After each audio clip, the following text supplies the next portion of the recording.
Happy New Year, my fellow coinaholics. We are back at it again. Pocket Change Market Report for January 1st, 2025. Probably will be dropping on Tuesday, but in any event, we got one here for the beginning of the year. As you guys are looking to get yourself interested in finding some of these coins, I am going to say right off the bat that at the very least 50% to 60% of what you see on this particular video, anything that says Pocket Change Market Report is truly that. You know, a good fair amount of these are being found in circulation, just direct from the wild. And then, there are some that get cherry picked from coin shops and coin shows. So there's a couple ways that you can attack this, based off of what I've just told you. So, if you kind of do both, that's great. You're maximizing the ability to find some of the coins that, to a lot of people are worth face value, but to collectors, these errors and varieties and key dates and, toned coins and things like that, they all carry a pretty substantial value. And the crazy part is, again, 99% of the people don't realize that there is a ton of coins out there that you can make more than face value on. Now, don't get me started about, well, if I find a copper cent, it's 2 cents, so I could sell for 2 cents, it's worth more, and kind of like, playing it off that way. I'm talking about the real deal stuff and not, just calling it literally like, you could double your face value on a copper Lincoln cent. Today, you can't melt any of that stuff, so it really doesn't, service this at all to sell copper cents. You might be able to make a few bucks, selling it in bulk. I've done that before. Selling like $15 face for, like $28, make $10 there, but it's a lot of weight and a lot of packing. All right. So, the stuff that you could truly genuinely make money on and then, not have the package weigh 15 pounds, quite important, selling one coin for, 1,000 times face value is a real opportunity here. All right, so we're going to get into these selections here momentarily. We got a stacked lineup, for the first of the year. I figured, let's go all out and do a full page worth of coins. It comes out to about 32, 33 coins, our largest in a long time. All right, so we are bringing the heat in 2025, and that's all courtesy of Whatnot. It's a platform that I sell on in addition to eBay. I utilize both, to maximize what I can do. And I will do a video sometime later on here in the next week or so, kind of highlighting some of the things that a lot of us should be doing in 2025. Sometimes just selling and placing stuff on eBay, it's not quite enough. Okay, we are in the big leagues now of AI and social media and things like that, and we have to fully utilize what we can. Whatnot is again another option to really bring it home, ladies and gentlemen. If you got coins to sell, if you got a collection, you want to see about possibly turning your regular 9 to 5 into something that you have full control over and have a good time doing it, you could sell coins and currency on the platform. But most importantly, you got to have the fun and zest to do so. So I do have a referral link down below in the description box. If you want to join up today, you can do that by using the referral. I get kickback a few dollars for that if you do intend to sell on the platform in 2025. Again, they are the biggest, brightest, and most relevant online social media live auction site, bar none. But aside from that, we do shows every Friday. Now, I don't know if we'll do a show tomorrow. It's a holiday week, and we're pretty busy, so we'll see. I do have one posted. That one might get pushed back till next Friday. We'll see. But in any event, every Friday, we got a show going on. 5 p.m. Pacific, 8 p.m. Eastern. If you're looking to add a really nice piece to your collection, and maybe you're on a budget, your boy Blue might have the hookup for you. If you sign up today, I will give you the opportunity to save $15 off your first purchase. And it doesn't matter if it's a coin, a piece of paper money, whether it's through me or one of the other hundreds of other sellers on the platform. You can, save money right off the rip on your first item. All right, so let's go ahead and jump right into these selections on eBay, all coming in, I would say from the last 48 to 72 hours, so right around December 30. And we're going to kick things off here with a 1921S Buffalo nickel. All right, so this bad boy right here, a common sight in this particular condition. It's going to be very easy to cherry pick if given the time to look for these what we call 2 and 2.5 feather buffaloes, which are varieties, and that's all simply coming as a result of an over braided die. All right, which is simply fancy talk for over polished. So when a mint employee polishes the dies, they maintain them. They do whatever they need to do to make sure that they could continue to use the dies. Because the worst thing they have to do is continuously replace it, because it does cost money to create new dies. But sometimes they'll go a little heavy-handed with a wire brush or a polishing cloth, and then they'll decimate some of the design on the coin. Now, most notably on Buffalo nickels, it's that third feather. So you have the one long, large feather that you see there. There's a little tiny feather that's in between that and the back of the Indian's hairline. This one right here is slightly polished away, but it is considered a 2.5 feather, which is very collectible. And this is one of those collectible dates too. Anything from the 20s with a mint mark generally is highly coveted. So this one right here, I wasn't surprised. It did sell for $62.99, to kind of kick things off here, and it's a coin that realistically you could cherry pick from a coin shop or at a show for a few dollars, and that's even this date included. 21S in much higher grades is a very expensive coin, but in condition such as this, which is, kind of like good VG, they're very affordable. So might as well make the most of it and look for some of these die varieties to help your cause. And oh boy, man, 2025 I feel like is going to be the year of paper money. And we're kind of seeing that in full display here on this edition of the PCMR, and you'll see what I mean once we get there. But crazy to think that on the much newer notes, as advanced as technology is and all this other stuff, it's like, there's still a lot of human intervention when it comes to the production of our monetary system.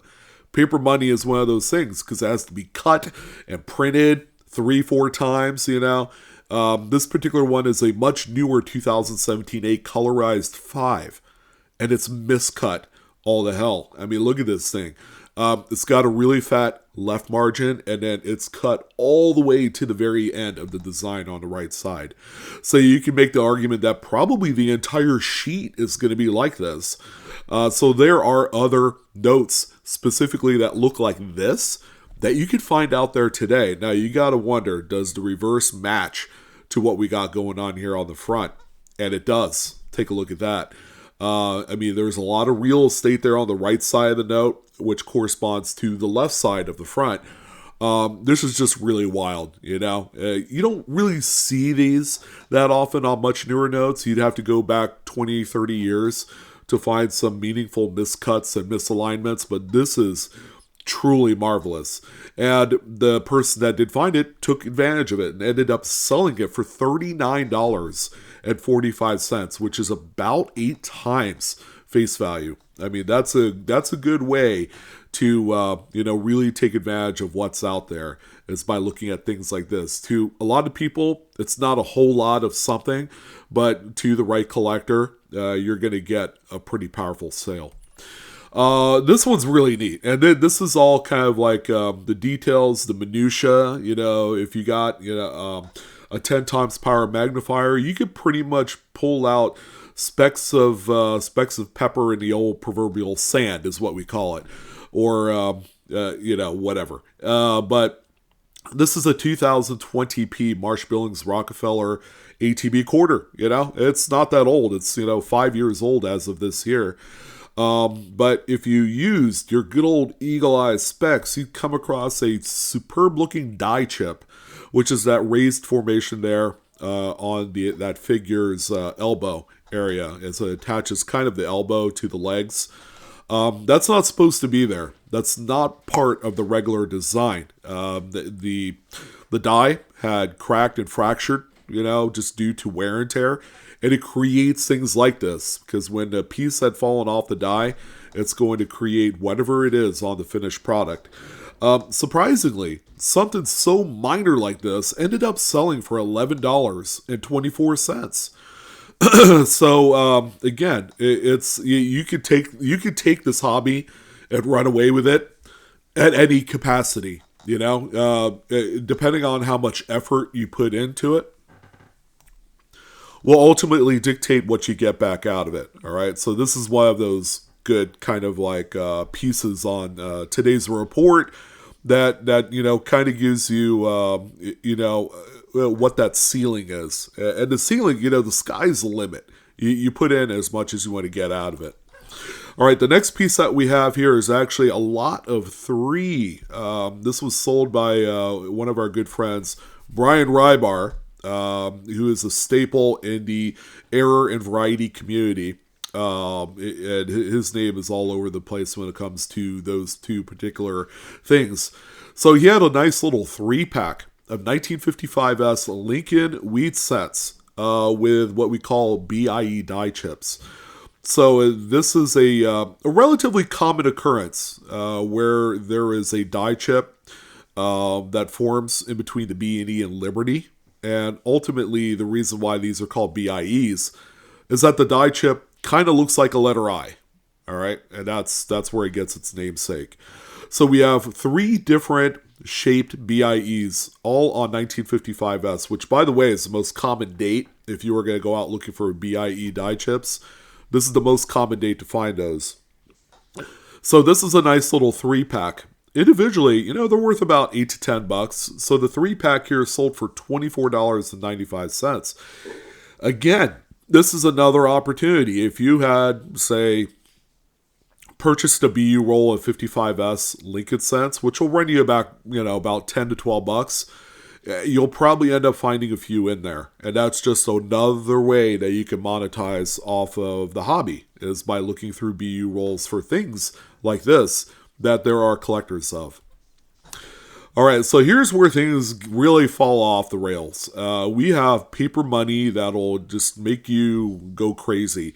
1993 $10 Federal Reserve note. This is a full blush, back to front, wet ink transfer. As you can see right here, the reverse design has been printed on the front in kind of like a ghostly fashion. Very similar to die clashing on coins. It's just the contact of the printing plates and the impression cylinder where there's no sheet. All right, so there's going to be a full impression of, whatever the front or the back of the design is on the impression cylinder, which is a large flat surface where the sheet, the subject sheet, lays on. So, you'll get this light impression for every sheet, that gets fed into there until it's either cleaned up or the impression is completely gone off that. So these are wildly just prized in the community, and you ask any paper money error collector, and they'll say, I love buying these raw.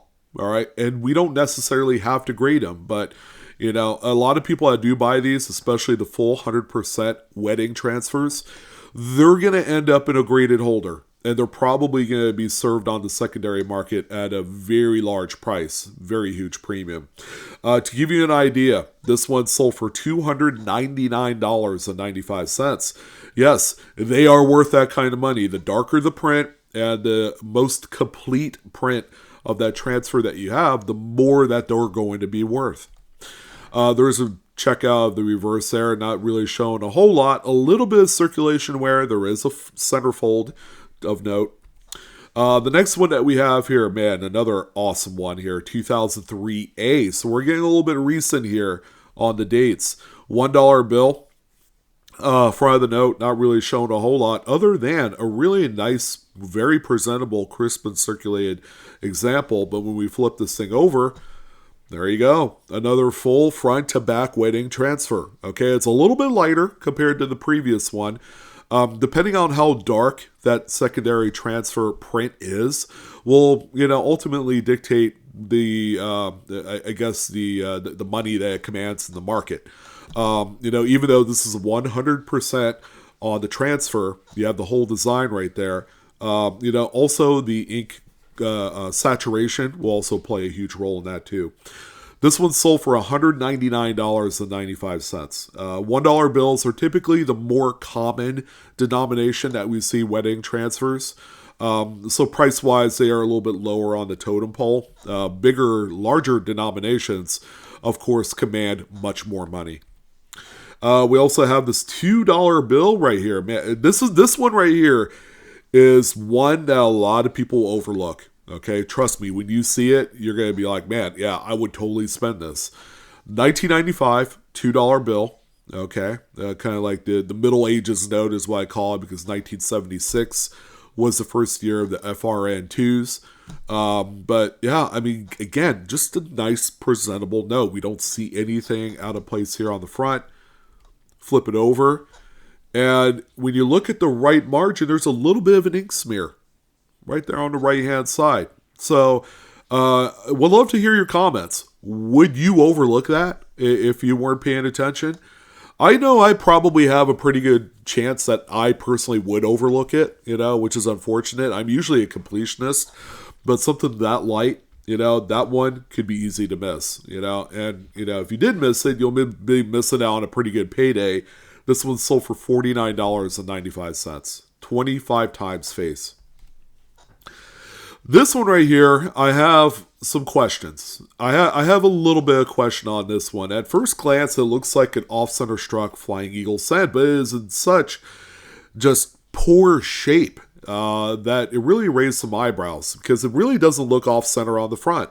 It's off-center on the reverse. So are we talking misaligned dies here? Why is this thing in such poor condition? I don't know. I've seen counterfeits that were artificially distressed to make it look like that they've been around a block a few times. This one could very well be a legitimate misaligned dies strike. If it is, it is. That's nothing wrong to it. But this thing is in such poor shape. You really have to kind of wonder if the price tag supports a coin of this grade. It ended up selling, and not for a measly amount either, $306.98. Which is a lot of money for, this is a true rarity. We don't see off-center strikes on Flying Eagles, let alone, mid-errors. They're few and far between for the series because it only spanned a couple years. So this one I have a lot of question marks on, but it's fun to kind of throw one of these out there and would love to hear your thoughts. This one right here has a lot of red flags that personally I don't like, but at the same time, it could be a legitimate example.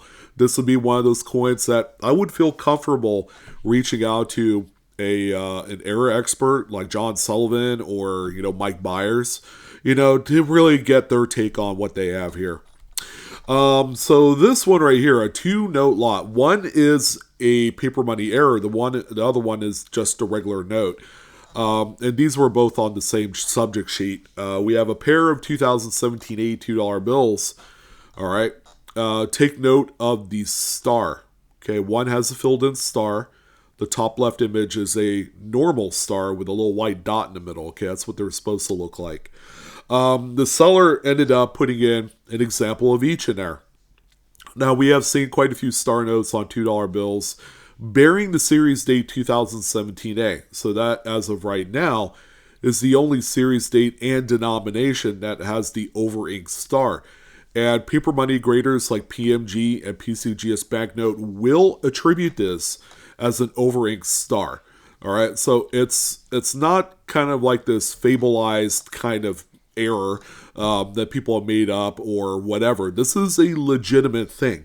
And because of that, the market has blossomed on this particular thing. I mean, you could have gotten a O-ring star, I would say about a year ago, for right around 25, $30. Okay, very reasonable. It kind of made you think, it's like, wow, it's cool. Because O-ring stars on much earlier dated pieces, especially from like 1928, are very expensive. So this particular one right here ended up selling for $129.26. And you do get the pair. You get both notes here. Pretty cool double struck nickel, 1999p. The secondary strike is about 95% off center, and it's a uniface reverse. It's good enough that I can tell you that it's probably a low-end mint-state coin with full steps. I mean, those steps are hammered on this one. In any event, it did sell to a collector for $61.82. Your likelihood is you're going to cherry pick one of these in dealer stock for a much reduced rate. I personally have bought a few of these for right around $15-20. Dealers like to sell things that are familiar and easy to turn, like turn and burn, really quick stuff. This is not one of them. So they'll put in a bargain bin, and they'll, not saying they'll take an L, because they probably bought it for cheap, $5 or whatever. So yeah, there you go. Pretty neat one on the show today. Pretty cool one here. Again, a later dated 2015 shield cent off center with a little bit of partial collar on there. This one sold for $14.99, showing a little bit of circulation wear. It's far from perfect, and yes, because of the type of error it is, you're going to see exposed zinc. Just the plate splitting is very very common on broad strikes and things like this. Got more paper. Again, the paper dominating the news today. 1999 $1 bill. Again, another beauty here. Nice crispy gem. Let's see. Could be something on the back, right? Oh yeah, look at that. Another front to back wedding transfer. A much darker type as well. It's a lot more attractive when you have a darker blush on that transfer, and this one shows it really well. It's a full 100%, by the way. $296.19 with 37 bits. Our first item with actual bidding activity on the PCMR, and this one did not disappoint. Another beauty, coins and cards. They're forging ahead into 2025 with bangers like this. 1864 Indian head set. I think this is the thicker copper nickel. They call these white cents. So it's not the bronze. It's not the L on ribbon. It's just 1864 type here. Beautiful condition. Low end mid state, I would assume. But this one is on the list because it has a really nice repunched date. As you can see here, you can see some repunching on the digits of 8, 6, and 4, especially the 4 right there is really nice. This one right here, a true collector type piece, sold for $310 and a penny. 27 bids. So the bidding was very, very voracious on this one. Understandably so. A really pretty variety. Let's see, we also have this one here. A few things I like about it, other than the gutter folds, which are just wrinkles in the subject sheet and they got printed over. A nice, decent low serial number too. Okay, I think that really made this one a little bit more personable for guys like me that appreciates both paper money errors and fancy serial numbers. This one's just really neat. When we look at the reverse there, you can see the gutter folds on there. It's nice when you have more than one. It's very meaningful. This one ended up also having some pinholes on there too. So seller doing a really good job giving as much condition type sub-notes on this one. That's going to be important for you guys if you're selling coins. You got to identify if maybe it's an old cleaning or something to that effect. Customers do appreciate that. This one right here sold for $73.39. 34 bids this time. 1985 $1 bill. Again, a little bit of miscut, a little bit of misaligned print. The reverse on this one showing a relatively well-centered back. Okay, so the misalignment is on the front second print, which is the base print with all the black and the portrait. This one right here, pretty decent sale at $93.44. 19 total bids. Again, this is kind of like reality. This is something that you can find going through your wallet. Or what a lot of people are doing is they're doing something called strap hunting. I know last year the big hunt was full BEP Star Note packs because, as we all know, Star Notes are a thing of the past. The BEP is not printing these anymore. That is it. We are done with Star Notes. So that was kind of like one of the big hunts, but there are things like this as well that you can pursue. 1974 $1 bill. Hopefully you guys are not tired of these. I'm not. That's for sure. $1 bill. The power of the possibility of what you can find out there. This one right here, another beautiful front to back wedding transfer. Boy, is it dark. Yeah, that is some dark stuff. Surprisingly, this note has seen a fair amount of circulation. It's not like perfect by any stretch. How about $278.79? 32 bids on this one. A lot of paper money collectors were out in force to grab up some of these. And because it was the holidays, it did not mean a damn thing. The bidding was extremely spirited, and there were a lot of people that were genuinely interested in these. Pretty cool. Yeah, this is something that you can't find in change. Just the casual, like, oh my god, this thing looks like it's been worn to death. But if you know your mid errors, you can identify this one as just being a coin that was struck through a lot of stuff. A lot of grease, some debris, some dust, dirt, you name it. File shavings. 1980p Roosevelt dime is very weakly struck on both sides, as you can see. Yeah, because of that, you could earn yourself a little micro payday. This one ended up selling for $33.45. I mean, I'd take that all day long. If you're not, an error collector, or you're not specifically a Roosevelt dime collector, this one will go to a great home. A few more dimes here. Yeah, there were a few dimes back to back. Generally things that we don't see that often. 1964D, the last of the Mohegans, I guess, of 90% silver.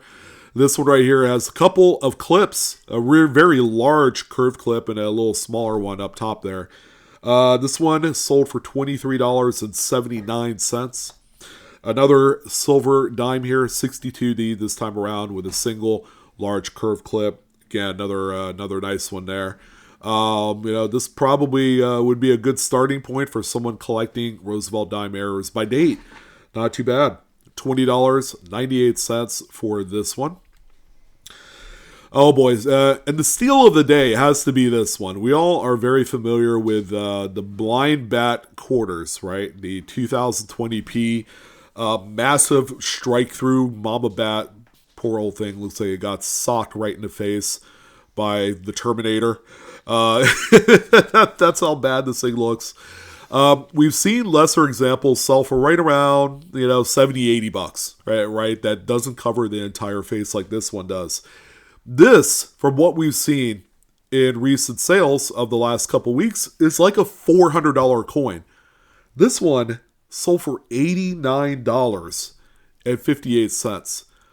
Talk about a steal. And you know what's crazy? That was the beginning bid. Someone put one bid in and won this thing. It just stole it from everybody out there. Someone's going to end up with a really awesome mint error, and one possibly that it's the likelihood that this thing will get flipped back on eBay is a huge possibility. I'm probably about 90% sure that might be the case. Someone will throw it back up for like $350, $400, buy it now. And it will sell. There's just not a lot of these out there. So someone did really good on this one. Another cool one here, but let's not mistake this as a true kind of like to form mint error. This is what we call packaging error. 1976S, 40% silver Washington quarter. If you look on the rim, you notice a little crimp line, so you can see it actually on both sides of the coin.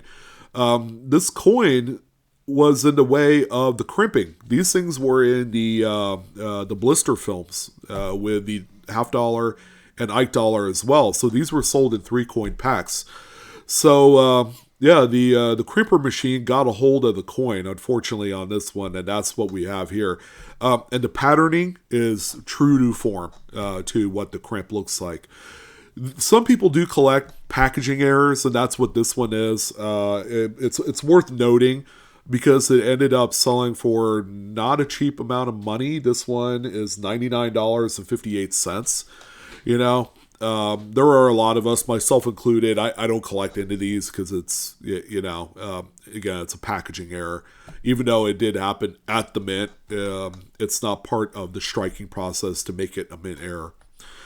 Another neat one you guys need to know about because, we still have a fair amount of $50 roll hunters, even though silver is kind of like beginning to kind of dwindle down out there.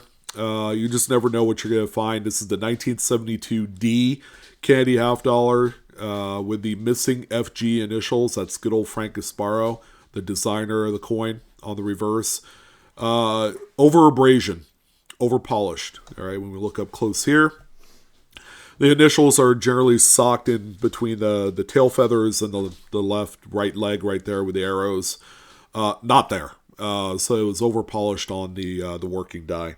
This is a Cherry Picker's Guide variety, by the way, FS 901 or whatever it is. This one sold for $33.99. This one and the 82P are the two more common no FGs. The 72D is much tougher. I think we only had one cut die break. How about this 1974D? It popped up on the bay and sold pretty quickly, might I add. Probably one that we don't see a lot of because there are people that collect the various attributions of these.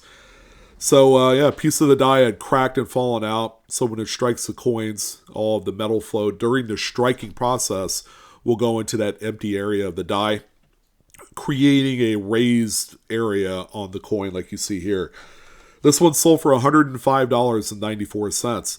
One of the strongest sales on, just about any sort of like, common date Lincoln set that I've seen in a fair while. This one really raised an eyebrow or two. Man, this is cool. A very old 34A. All right, we got the big, tall serial numbers on there. This is what we call a gutter fold. It could be a little bit bigger. We could call it a butterfly fold. One day. But yeah, gutter fold on this one as well. See, showing just on the front. So when they printed the back, they stretched out the paper to get a full print out there, and they did. They just didn't catch it on the front.